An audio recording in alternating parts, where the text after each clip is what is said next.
Enid wants to know why the sea is salty. So we've come here to near the River Stincher to find that out. When we put salt into water, it would appear to disappear completely, but it doesn't. It actually dissolves. Salt that we get in our food often comes from the sea, called sea salt. We also get salt found on land, called rock salt. Salt is a special type of mineral, and a mineral is made by natural forces on earth. All plants and animals need different kinds of minerals, and salt is one that we need in our diet. As we all know, all rivers and streams head downwards towards the sea. And we're going to do a little experiment right now with some ducks. We're going to put them in this little stream and see if the water actually carries them, like the rivers carry the salt to the sea. I'm about to put the ducks in the stream and we'll see if the river can carry them, like the river carries the salt.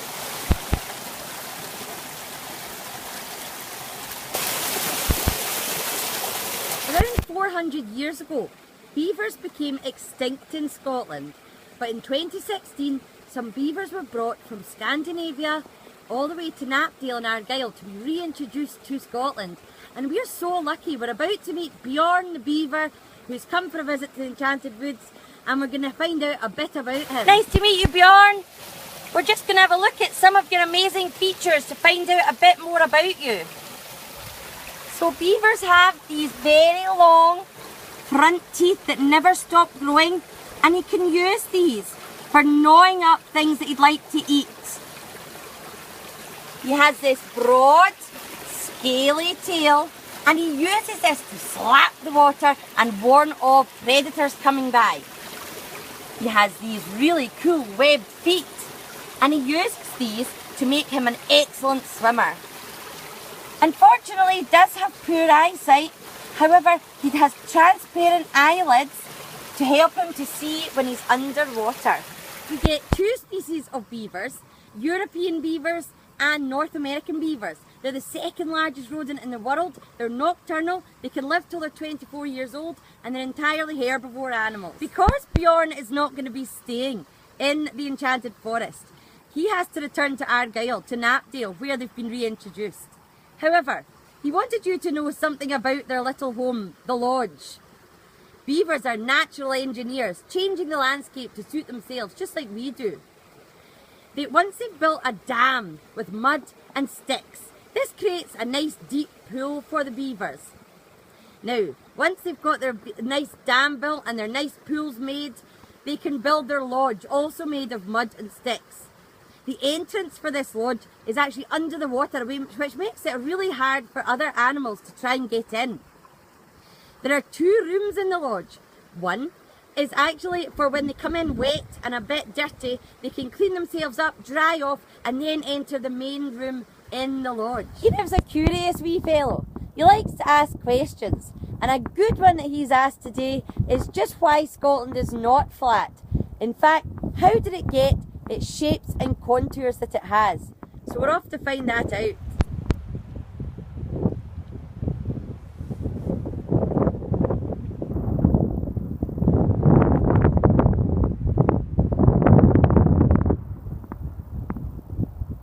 To help us to understand the answer to Enid's questions about how Scotland got its shape, he's brought me to a special memorial which has a model of the Galloway Hills.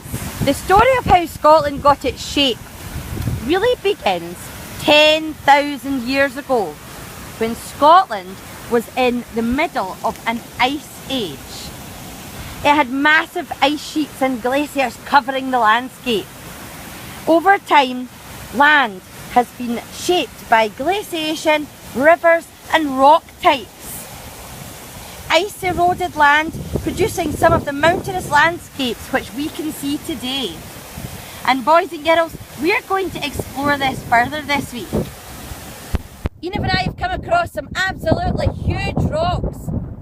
Some say they were carried here and left by giants that once roamed Scotland. But we're going to find out this week, boys and girls, how glaciers carried them with them and left them in their wake.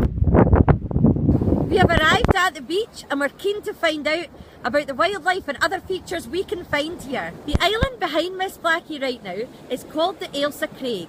It's an island made from granite, and the granite taken from the Ailsa Craig is used to make curling stones.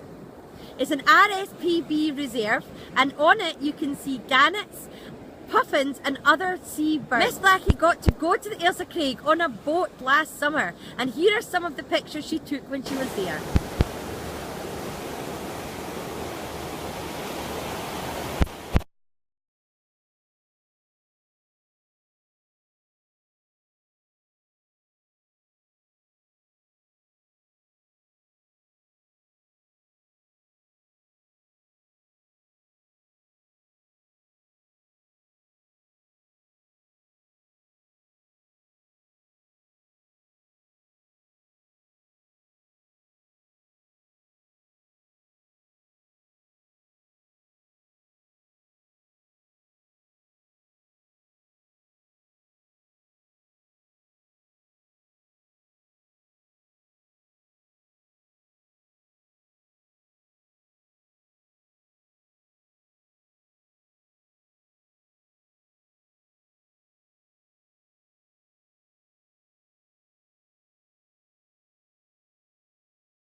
Enoch wants to take you to show you some of the footprints that he's found in the sand, and he wonders if you'll be able to tell what left them there.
Harbour, and we're about to have a look round to see what we can see here.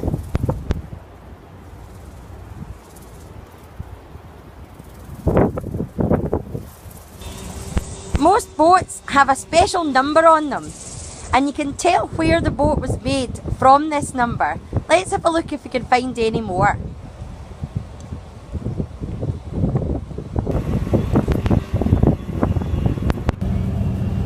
Enoch is very excited. He's found Girvan Lifeboat.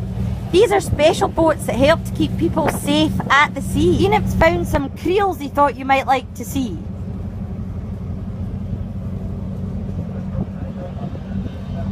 I'm very glad to introduce you to Harris the Puffin. He is a seabird, and they are also sometimes known as sea parrots because of their nice colourful beaks. They don't have nests like other birds do. In fact, they have burrows in the cliffs. Their eggs are white, and a baby puffin is called a puffling. They have special serrated edges on their beaks, which allows them to fly down, collect their first batch of sand eels in their beaks, and then re-dive down to collect more without the first lot falling out, and then returning with a nice beak full of sand eels back to their burrow to eat. The animal that we've come across next is a mammal that lives in the sea, and they're called seals. Now, seals are very special indeed. They've got long whiskers which they use in order to detect movements in the water and eventually catch something nice to eat. They have a thick layer of blubber, the same as the penguin did, to keep them nice and warm.